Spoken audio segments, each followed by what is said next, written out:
So do you really hate your job? Because statistically, there has been a rise of people leaving organizations due to the toxic work culture.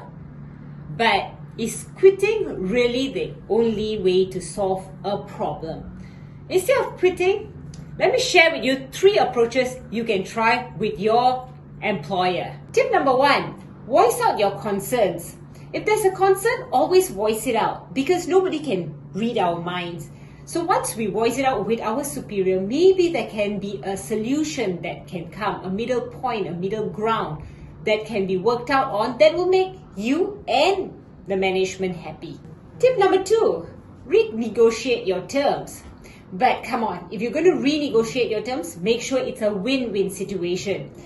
You know, if you love a specific scope of your work and you like to focus on it, then suggest that you want to focus on it. But what do I mean by a win-win situation is you make sure you win and the organization wins too, not only just for yourself. Another example, if you're going to ask for a salary hike, you make sure you come with some examples of how you're going to save costs for the organization that can be used for your salary hike.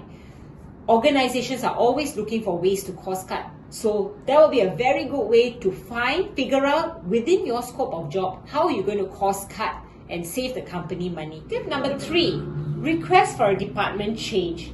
There can be many reasons to this, but mostly it's because they just want to escape from the manager perhaps.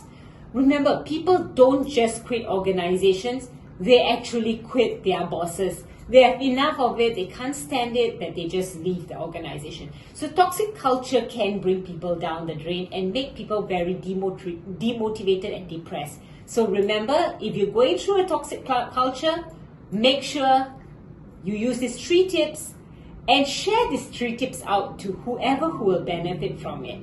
Till I see you soon. Bye.